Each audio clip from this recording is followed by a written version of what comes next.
Hello viewers, ये videos मैंने बनाया है बेसिकली लूप को समझाने के लिए।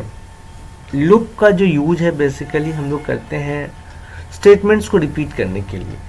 अगर एक ही तरह के स्टेटमेंट्स को बार बार लिखने की ज़रूरत पड़े तो वैसे सिचुएशंस में हमें ज़रूरत पड़ती है कि एक ऐसा टूल्स जो ऑटोमेटिकली रिपीट करता रहे, जितने नंबर ऑफ टाइम्स चाहें उतने नंबर ऑफ टाइम्स वो रिपीट करे और रिजल्ट हमें देता रहे। तो इस पर्पस से लूप को डेवलप किया गया। अब ये डिपेंड करता है अपने कंडीशन पर कि कंडीशन इसकी फाइनाइट है या इनफाइनाइट है। तो हम लोग कह सकते हैं कि ये दो कैटेगरी में वर्क करता है, या तो फाइनाइटली काम करेगा या फिर इनफाइनाइटली काम करेगा। और ये फाइनाइट और इनफाइनाइट डिपेंड्स करता है कि हमने जो कंडीशन लगाया है उसके बेस पर। तो डेफिनेशन इस तरह से हम लोग देते हैं कि loop is used to repeat the similar types of statement finite और infinite times. The repetition depends on the specified condition. ये रिपीटेशन डिपेंड करता है कि हम क्या कंडीशन दे रहे हैं। और a loop have certain condition to terminate the execution known as finite loop, otherwise loop is known as infinite loop. यानी ऐसा लूप जिसके पास एक सर्टेन कंडीशन हो और वो कंडीशन चेक करे कि सेटिस्फाई है, अगर है तो रिपीट के लिए प्रोसीड करे, और कंडीशन सेटिस्फाई ना हो तो लूप से टर्मिनेट होकर के बाहर निकल जाए। अब अगर देखा जाए on the basis of execution तो तीन तरह के लूप्स होते हैं, for loop, while loop, do while loop. ये तीनों ही लूप को हम लोग फाइनाइट और इनफाइनाइट दोनों तरीके से यूज कर सकते हैं। Finite and infinite is a way to use these loops for while and do while loops. अब बात आती है कि जो लूप हम लोग कंस्ट्रक्ट करते हैं, बनाते हैं, राइट करते हैं स्ट्रक्चर्स, तो क्या क्या जरूरत होती है, what are the necessary elements of the loop which are known as parts of loop. तो first of all initialisation, condition, increment और डिक्रीमेंट। अब अगर लोअर से अपर वैल्यू जानी है तो इंक्रीमेंट होगा, और अगर अपर से लोअर वैल्यू की तरफ आनी है तो डिक्रीमेंट होगा। अब बात आती है सबसे पहला जो है, ये जो एवरी लूप्स है, for loop, while loop, do while loop, तीनों को ये तीनों पार्ट्स की जरूरत होती है, इनिशियलाइजेशन, कंडीशन एंड इंक्रीमेंट और डिक्रीमेंट। ठीक है। अब बात आती है सबसे पहला for loop, type of loop which consisted by all the parts of loop inside the body of declaration. Declaration के अंदर में ही तीनों कंटेन करता है, आउटसाइड कोई भी कंटेन नहीं करता है। तो ऐसे लूप्स को हम लोग कहते हैं फॉर लूप। देखिए इसका जो डिक्लेरेशन स्ट्रक्चर है इसमें कहता है फॉर। अब इसी के अंदर में तीनों पार्ट कंटेन कर रहा है, इनिशियलाइजेशन भी, कंडीशन भी, इंक्रीमेंट और डिक्रीमेंट भी। ठीक है। तो इनिशियलाइजेशन क्या करता है, लूप को स्टार्ट करने का काम करता है। फिर कंडीशन उसको फाइनाइट या इनफाइनाइट बनाता है कि how many times the loop will repeat. और लोअर से हायर की ओर जाना है तो हमें यहाँ वेरिएबल को इंक्रीज करना पड़ता है, और अगर हायर से लोअर की तरफ आना है वैल्यूज वेरिएबल्स को लेकर के तो फिर डिक्रीमेंट, माइनस माइनस ऑपरेटर का यूज करते हैं या मैनुअली वैल्यू को डिक्रीज कर देते हैं। ठीक है। अब आती है बात कि ये जो फॉर लूप है इसको हम लोग इम्प्लीमेंट कैसे करते हैं। तो उसका एग्जांपल्स देखिए, चलिए हम दो प्रोग्राम्स को दिखाते हैं आपको। ये हमारा एक प्रोग्राम है, इसमें कह रहा है write a program to print 10 natural numbers. तो सारे मैथमेटिशियंस हैं इस ग्रुप में जानते हैं कि जो नेचुरल नंबर्स है ऑलवेज बिगिन विथ 1, राइट। तो इसमें अब 1 से नहीं भी लिखा है तो अभी नेचुरल नंबर जो वर्ड्स है ये हमें इंडिकेट कर रहा है कि इट ऑलवेज बिगिन फ्रॉम 1। तो हमने क्या किया कि एक सिंपल एक वेरिएबल ले लिया। वेरिएबल का काम ही है कि अपने वैल्यू को बार बार चेंज कर सकता है। ठीक है। जो चेंज करे that's called variable at the time of the execution of program. तो यहाँ देखिए आई की वैल्यू को 1 से इनिशियलाइज कर दिए, स्टार्ट कर दिए। This one is the first part of the loop and the second part ही चेक करता है कि कंडीशन ये हमारा ट्रू है या फॉल्स है। तो आई की वैल्यू 1 है, 1 इज लेस देन इक्वल 10, तो ये आकर के प्रिंट कर देगा डायरेक्टली सेटिस्फाई होने पर 1, which means 1 will print. After that, after semicolon, it will back to the increment section. ये इंक्रीमेंट सेक्शन में वापस तब जाएगा जब ये प्रिंट कर चुका होगा।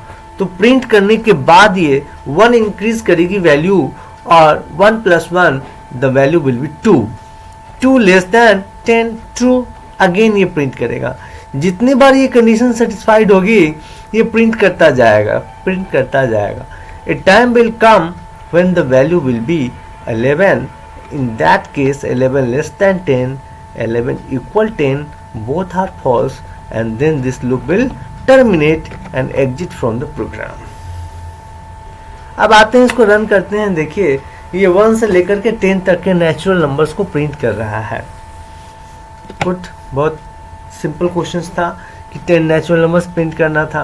अब मैंने इस क्वेश्चन को थोड़ा सा ट्विस्ट कर दिया है सेकेंड एग्जाम्पल्स में। कह रहा है कि write a program to print 10 even natural numbers. अब देखिए ये प्रीवियस में क्या है कि कंडीशन इसका फाइनाइट है। ये कंडीशन फाइनाइट है कि i की वैल्यू जब तक लेस देन इक्वल 10 होगा तभी तक ये चलेगा।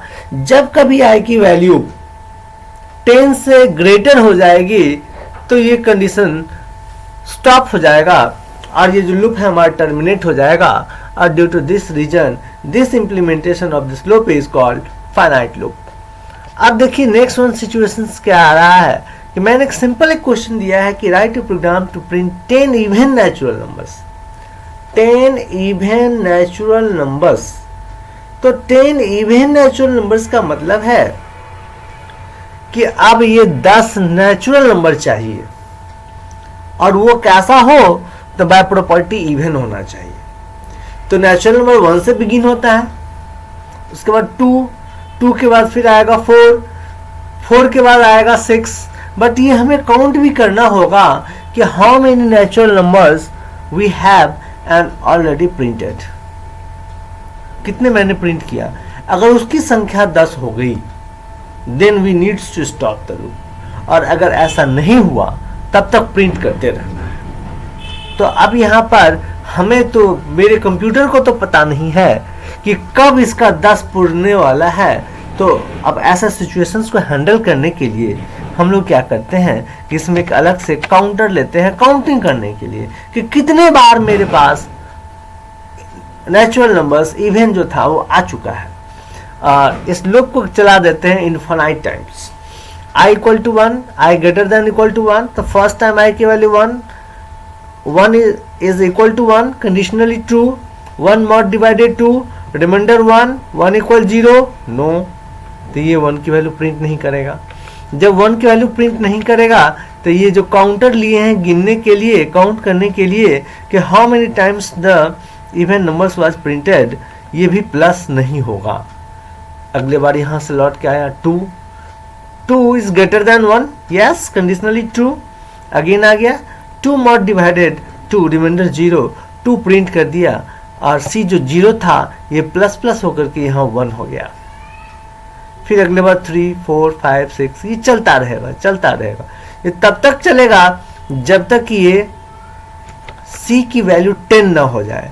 अब जब C की वैल्यू 10 हो जाए तो इसका मतलब है कि हमने जो 10 इवन नंबर्स हैं, नेचुरल इवन नंबर्स, वो प्रिंट कर चुके हैं। तब उसी लूप के अंदर में हमने कंडीशन स्पेसिफाई कर दिया the best implementation of break, jump statement break का बेस्ट इंप्लीमेंटेशन है कि C की वैल्यू अगर 10 के इक्वल हो गई then the loop will stop. और ये ब्रेक लगा है, जैसे ही ब्रेक करेंगे ये हमारा इनफाइनाइट लूप जो है, यहाँ i की वैल्यू ग्रेटर देन 1, ये हमेशा i की वैल्यू ग्रेटर देन 1 ही रहेगा, ये कभी 1 से कम नहीं होगा। और ये इनफाइनाइट लूप था, ये चलते रहेगा। अब इसको रोकने के लिए हमारे पास कंडीशन मिला था कि 10 इवन नेचुरल नंबर्स ही हमको दिखाने हैं। तो हमने काउंट कर लिया कि कब 10 इवन नेचुरल नंबर्स मेरा कंप्लीट हो रहा है। जब कंप्लीट हो जाए तो उस केस में C की वैल्यू 10 होगी और वैसे केस में ये स्टॉप करो, ब्रेक करके इस इनफाइनाइट लूप को बाहर निकाल, बंद कर दो। तो अब इसको एक बार रन करते हैं, देखते हैं ये क्या कर रहा है भाई। ये रन किया, आप देखिए यहाँ पर 10 नेचुरल नंबर्स को प्रिंट किया, 1, 2, 3, 4, 5, 6, 7, 8, 9, 10। ये 10 नेचुरल नंबर्स तो हैं, बट सारे के सारे इवन नेचुरल नंबर्स हैं। तो क्वेश्चन भी यही कह रहा था कि 10 इवन नेचुरल नंबर्स को प्रिंट कीजिए। तो इस तरह से आपने देखा कि कैसे हम लोग फाइनाइटली यूज़ करते हैं और कैसे हम लोग इनफाइनाइटली लूप्स को यूज़ करते हैं। आई होप ये दोनों एग्जांपल्स आपको फाइनाइट और इनफाइनाइट कंडीशंस के बारे में क्लियर कॉन्सेप्ट दे रहा है कि आई की वैल्यू हमेशा ग्रेटर देन 1 होगी। तो जब लूप इनफाइनाइट होगा तो हमें एक पर्टिकुलर कंडीशन को फिल्टर करना होगा ताकि उस लूप से टर्मिनेट करके बाहर निकला जा सके, अदरवाइज वो ऑलवेज चलता ही रह जाएगा। और फाइनाइट के केस में क्या था कि सर्टेन कंडीशन था, after 10 times 11 times it will be stop and terminate the loop. Thank you viewers.